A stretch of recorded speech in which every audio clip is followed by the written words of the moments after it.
Hi, my name is Terry, and in this video we're going to solve some exponential equations.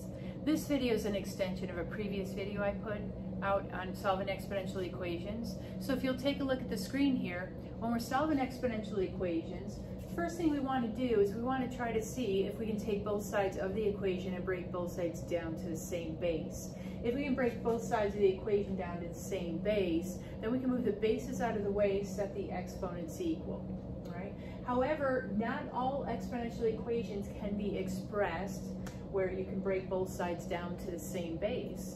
So if you can't break both sides of the equation down to the same base, that is what this video is going to focus on. All right. So we would use logarithmic properties to help us when you cannot break both sides of the equation down to the same base. So let me go ahead and start demonstrating with examples here. So our first example, let's take 2 raised to the x, set it equal to 8. All right, and we'll do a little bit of review of what we've done in the last video, and then we'll look at the alternate methods of solving when you can't break down to the same base. So we're going to start with 2 raised to the x power equals 8. This is an exponential equation because there's an exponential function in there. Exponential functions that have a variable in the exponent. So we want to start by breaking both sides down to the same base if it's possible to do that. So take a look. Can we break 8 down to base 2? We could, okay? So we can break 8 down to base 2. So what do we have here? We have 2 raised to the x on the left side. We have 2 to the 3rd power. 8 is 2 to the 3rd power on the right side, okay? So 2 raised to the x equals 2 to the 3rd. Once both sides of the equation are broken down to the same base, move the bases out of the way, and we set the exponents equal. X equals 3, and we solve for x, but we already have x. Here is our answer. All right, let me take the same exact equation. All right, so we're going to take 2 raised to the x, set it equal to 8. All right, what do you do if you cannot break both sides down to the same base? All right, this equation here, sure, we can break both sides down to the same base, move the bases out of the way, set the exponents equal, okay? If you cannot break both sides down to the same base, there's a technique that we're going to use, and I'm going to show you with this example, knowing that we can break these down to the same base, but if you can't break down to the same base, okay? What do we do when you can't break both sides of the equation down to the same base? What we're going to do is we're going to natural log both sides of the equation. We're going to put a natural log, ln, natural log on the left, natural log on the right. Remember, whenever you're working with equations, whatever you do to one side, you need to do to the other. Okay, you can add numbers to both sides of an equation, you can subtract numbers from both sides, you can multiply, you can divide. All right, and we can also natural log, we can take the natural log of both sides of the equation, all right? So why would we do that? Because we have properties of natural logs, and one of our properties of natural logs is if you have natural log of a number up to a quantity, you can bring that exponent out front, all right? So this is a property of natural logs that we talked about in a previous video. So we can take the variable, now that we have natural logs involved, we can take the exponent out front. It's a property of logarithms. So take the variable x that we need to solve for, you bring it around front, and you have x times the natural log 2 on the left. We have the natural log of 8 on the right. All right, so now we can solve for x. We brought it out front, we can solve for x. This is why we use natural logs to solve exponential equations. We don't want x times natural log of 2. We just want to solve for x. So divide by natural log 2. Whenever you divide the left, same thing to the right. So divide both sides by natural log 2. Left side, the natural log 2's cancel, so x equals, and you have natural log of 8 over natural log of 2. Okay, so this is what we have. Now, we already solved it over here, so where are we going with natural log of 8 over natural log of 2? Okay, well, first of all, this can be simplified, okay? So natural log of 8, all right, remember that we can take 8 and we can write 8 as 2 cubed. Natural log of 8, 2 cubed is 8, so this is another representation of natural log 8. Here's natural log 2 in the denominator. Our properties, okay, so our properties say we can take that exponent, drop it around front, so this is 3 times the natural log of 2 over the natural log of 2, and you can see your natural log of 2's cancel, and it's 3. Your answer is 3 as we've determined over here, okay? And you could also, all right, if you use technology. If you want to use technology, you could take whatever you're using. I have a TI-83 here, okay? So you can take technology and you can substitute in, let's go ahead and evaluate ln8 divided by ln2, okay? On the TI-83, you want to look for your ln button. Now the TI-83, it's over here in the first column. Look for your ln button. So you type in ln, okay? And then you just hit the number 8, close a parenthesis because it gave you a prompt of an open parenthesis. So you close your parenthesis, and we want to divide that by your natural log of 2, okay? So natural log 8 divided by natural log 2, and then just hit your enter button. Natural log 8 divided by natural log 2 on your calculator, and you can see it's 3, okay? So the answer is 3. And whether you're using technology or if you're breaking down to the same base, that's the solution here, okay? So a lot of different methods to handle this first example. So just remember, just rule of thumb, I guess, is that if you can break both sides of the equation down to the same base, okay, like we did the first way, break both sides of the equation to the same base, move the bases out of the way, solve for x. That's the easiest thing to do, okay? That's the easiest way. This is what you want to consider every single time when you're solving exponential equations, okay? But what if? What if you can't break both sides down to the same base? If you can't break both sides down to the same base, this is the technique we're going to use. We're going to natural log both sides so we can solve for the variable, okay? The beauty of this method here, when you natural log both sides, the beauty of this method is it works every single time. Whether you can break down to the same base or not, natural log both sides, this will work every single time. Okay, so, but if you can break down the same base though, you want to use that first. You want to consider that first because it'll save you a lot of work, okay? If you cannot break down to the same base, we're going to natural log both sides. We're going to go through this process, all right? So let's go ahead. I'm going to erase the board and let's do example number 2, all right? So let me just erase this. Let's do example number 2. Example number 2, we're going to take 3 raised to the x and set it equal to 17. So example number 2, we're going to take 3 raised to the x power, set it equal to 17. Here's example number 2. All right. So we're going to take 3 raised to the x, set it equal to 17. All right. So let's see. We want to first consider, can we break both sides of this equation to the same base? Well, can 17 be broken down to base 3? It cannot, okay? So let's look at with base 3. 3 raised to the first power is 3, isn't it, okay? 3 raised to the second power, that would be 3 times 3 is 9. 3 raised to the third power, 3 times 3 times 3, okay, that's 27. All right, so 17 is in here, okay? We have between 9 and 27. 17 is in there, between 9 and 27, which means the answer we're looking for, the exponent that we're looking for, some number between 2 and 3, okay? So some exponent between 2 and 3 is going to give us that 17. All right, we cannot break both sides down to the same base, okay?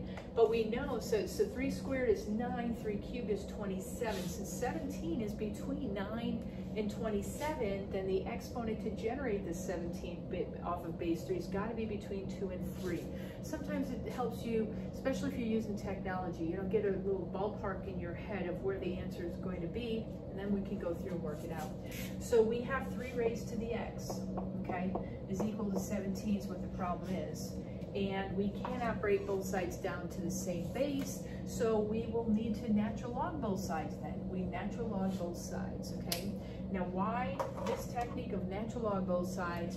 Because of the proven property that once you have natural log of a quantity or power, you can bring the power around front, okay? So we can bring that exponent, one of the properties from the natural log, from the introduction of natural log chapter, you can bring that property, you can bring that, exponent around front. So you have x times the natural log 3, natural log 17, all right? So we're here, and then your job is to solve for x, okay? We don't want x times natural log 3. We need to have x by itself. Natural log 3 is a number that needs to be divided, to get the x by itself. So whatever you do to the left, we're going to do the same thing to the right. Left side, the natural log 3's cancel, so x equals the right side natural log 17 divided by natural log 3. Now that is your exact answer, okay? So natural log 17 divided by natural log 3 is the exact answer, all right? So in a lot of textbooks, a lot of professors, they're going to want you to give a decimal approximation as well. So just grab your technology. Okay, so whatever you're using, TI-83, TI-84, scientific calculator, whatever you're using, okay? And then we want to just type it in, so it's natural log of 17. Okay, before I do type it in though, I know, in the back of my mind, I know that I'm looking for an answer, 2 point something, right? Between 2 and 3, because 17 is between 9 and 27. The exponent I'm looking for is between 2 and 3. So I know I have that in my head, so I can make sure I type it in right. So you're going to hit the natural log button. All right, so natural log and then 17, all right? And I'll close the parenthesis on the 17 since it's prompted me to do that, okay? And then I'm going to divide that by the natural log button. I'm hitting the natural log, okay, of what's in my denominator, natural log of 3, okay? So you type it in, so natural log 17, all right, divided by a natural log of 3, hit enter, all right? And what do we have? 2.5789, okay? So approximately 2.5. I'll round to 4 decimal places. Okay, so 2.5789. All right, so here's your approximation, all right, which is between 2 and 3, which is what I was looking for. So, so this is what we're going to do to solve exponential equations when you cannot break down to the same base. We have to utilize logarithms, okay? So we need to get the variable outside of the exponent somehow. If you break the bases to the same number, okay, then you can move the bases out of the way and the exponents set them equal and you move the variable out, okay? If you cannot break the bases down to the same, then we're going to use logarithmic both sides, natural log both sides, okay? Let's try example number 3, okay? So let's take a look. We've got 4 examples total, but let's take a look at example number 3 now. Example number 3, we're going to have a little bit of a different situation because I've got a constant being multiplied by an exponential function. Okay, so example number 3, let's take a look at this. We're going to take 7 multiplied by 2 raised to the x power, set that equal to 84. So we have this is for example number 3. Okay, so now what about here? It's an exponential equation, all right, but we cannot natural log both sides yet. We can't consider that yet because our exponential function is not isolated by itself. The exponential function needs to be by itself, okay, before we can work with it. So we don't want 7 times the exponential function. We need to get the exponential function by itself so we can consider what's happening. So we need to get the 7 out of the way. Anytime you have any constant with the exponential function being multiplied, divided, anything, you're going to need to move it to the other side, okay? So in this case, 7 is being multiplied by 2 to the x. We want the 2 to the x by itself. Let's divide both sides by 7. Divide both sides by 7, so the 7's cancel, so you have 2 to the x, okay? And then the right side, 84 divided by 7. So 84 divided by 7 is 12, okay? So 2 to the x equals 12. All right, now what? Now we have the exponential equation. Exponential function is isolated on the left-hand side. So what do we do next? Let's see, can we break both sides of the equation to the same base? So always consider that first, that's the easy way, right? Can we write 12 as base 2? We can't. We can't write 12 as base 2, okay? So let's take a look at base 2 though, okay? Let's take a look. 2 raised to the first power is 2. 2 raised to the second power, 2 times 2 is 4, okay? 2 raised to the third power, 2 times 2 times 2 is 8. Let me keep going here.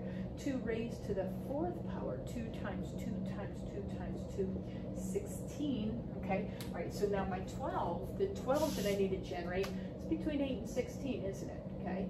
So the 12, this number that I need is between 8 and 16, all right, which means the variable that I'm looking for in the exponent, okay, the exponent that I'm looking for to generate this got to be between 3 and 4, okay? 2 to the third is 8, 2 to the fourth is 16, 12 is between 8 and 16, so the exponent I'm looking for here is 3 point something, okay, between 3 and 4, all right? Okay, so let's see, what is it gonna be? Well, I need to solve for x. The variable I'm solving for is in the exponent. I cannot break both sides down to the same base, so I need to utilize logarithmic properties, so I'm going to natural log both sides. Natural log both sides. Remember, the reason is because we have proven property that allows us to take that exponent out front, okay? So we can solve for it, all right? So we have x times natural log 2 equals natural log 12, and we don't want natural log natural log 2 being multiplied by x, we want x by itself, okay? So we're going to divide out the constants, so divide both sides, okay? So divide by natural log 2. These are gone, so x equals, and you have natural log 12 divided by natural log 2. So we're here, all right? So, and then we want to use technology to get a decimal approximation, all right? So most problems that you're going to be having to work on, you're going to want an exact answer, and you're going to want to provide a decimal approximation. So let's take a look at what the decimal will look like. So grabbing your technology again. All right, so you're grabbing your technology, and again, I'm using a TI-83, any TI-83, any technology will do. So we want to take the natural log of 12, so again, find your ln button, just ln button, okay? Some calculators, you might have to use a second function to access it, all right? So ln 12, I'll close a parenthesis on the 12 since it's prompted me to do that. I'm going to divide it by my natural log of 2. Okay, so natural log of 12, and you're dividing that by the natural log of 2, and so all the while I'm expecting a number between 3 and 4, okay, because I've already processed this a little bit here when we were looking, just punching through numbers. So, and it looks like we have that, okay, which is 3.5849, okay, so 3.5849, we write this down, so 3.5849.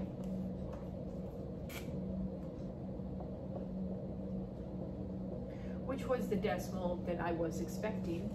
So this is the process you go through to solve exponential equations when you're dealing with not being able to break both sides of the equation to the same base, okay? So if you can't break to the same base, you're going to utilize your logarithmic properties, all right? We've got one more example, all right? So we've got one more example let's take a look at. So let me erase, and so this example, a little bit different than the other three. This example, we're going to not just have a single variable, but I have a binomial. We're going to take a look at an example with a binomial algebraic expression in the exponent. So example 4, let's take a look at this one. Let's take 5 raised to the x plus 2. Set that equal to 61. All right, so 5 raised to the x plus 2 equals 61. All right, can we break both sides of the equation down to base 5? Can we write 61 as base 5? Okay, we can't, okay? We can't, 5 to the first power is 5, 5 squared is 25, 5 to the third power is 125. We cannot write 5 and 61 as base 5. So what do? Well, so to solve this, I'm just going to copy it down again. All right, leave a little space here. So to solve this, we need to solve for x. It's in the exponent. We need to get the variable out of the exponent. We need a natural log both sides. Okay, so we're going to use the natural log. All right, natural log, I mean, you could use log, base 10. Doesn't matter. Whatever you do to one side, use to do the other. Okay, all right, so log, ln, what, you know, base 10, base e. Doesn't matter which one you use, okay? Just we use those. Those are the buttons on the calculator, aren't they? So those are the ones we use, all right? So that allows us to take our exponent, bring it out front, okay?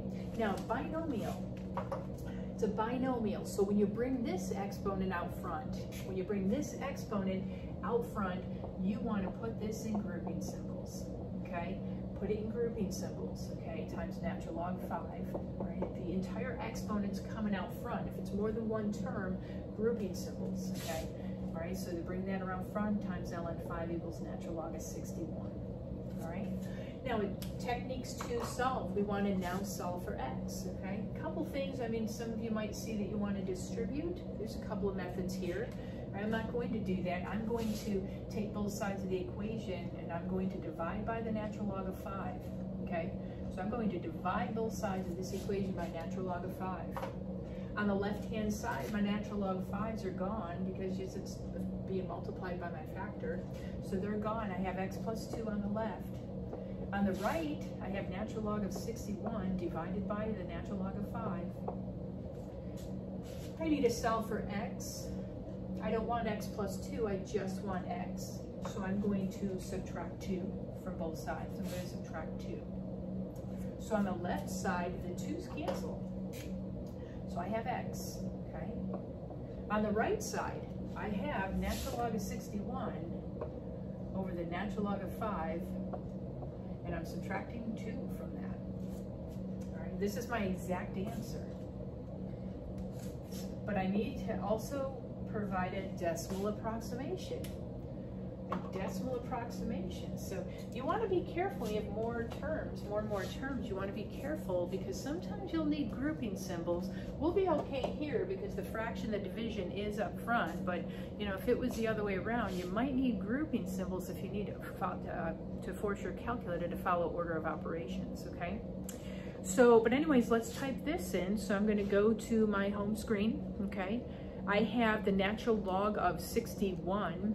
So I have the natural log of 61. So you hit your natural log button and then 61, and then I close the parenthesis being divided by, okay, so I have the division sign over here being divided by the natural log of 5, all right, and then close the parenthesis on the natural log of 5, all right, and then from that quantity we want to subtract 2. We want to subtract 2, so minus 2, and then you hit enter, and it looks like 0.55422. All right, so this is 0.55422. So we'll call it 0.5542 just to give it a 4 decimal places. So how do we know if this is the correct answer? Okay, so maybe we want to check and see if this is correct. So a method you can always use to check. We can always take our answer, plug it back into the original problem, okay? So the original problem is 5 raised to the x plus 2 equals 61. Well, let's plug in, let's take 5 and then what is x? Let's substitute it in, okay? So the 0.5542, add 2 to that, okay? And let's see, we're going to check this, okay? So let's see what we get. We should get 61 when we check this, all right? So grab your calculator, all right? So this is where we got the answer, all right? And we're going to, let's just type in 5, okay? So you're going to hit the number 5, and we want to raise that. So you're going to use your caret button over here. You want to raise that to, right? Now we're adding 2 numbers together in the exponent. We need grouping symbols for that. Otherwise it'll raise the 5 to the decimal number, and then after it's done with that, it'll add 2 at the end. We want the plus 2 to stay in the exponent. So you need to actually, after you put your caret in there, you need to put open parenthesis here because we have to type the entire exponent in parentheses, okay? Which is 0.5542 plus 2. So you see, you want to type in the entire right here, 5 raised to the, and then in parentheses, 0.5542 plus 2. You want that whole expression to be inside the parentheses, okay? And we're looking for it to come out, 61 is what we would like, but we're using a decimal approximation, so close to 61 as we can get. So you just, you know, you hit the enter button and let's see what it says, okay? So 60.997, that's close enough to 61. We're using a decimal approximation to check our answer. All right, so it does work, and you can use that method also for checking your answer. All right, so I hope this helps with solving exponential equations. This concludes this video, and I will be back and put some more together. So thank you for watching, and stay healthy out there as always, and stay safe. Thank you again.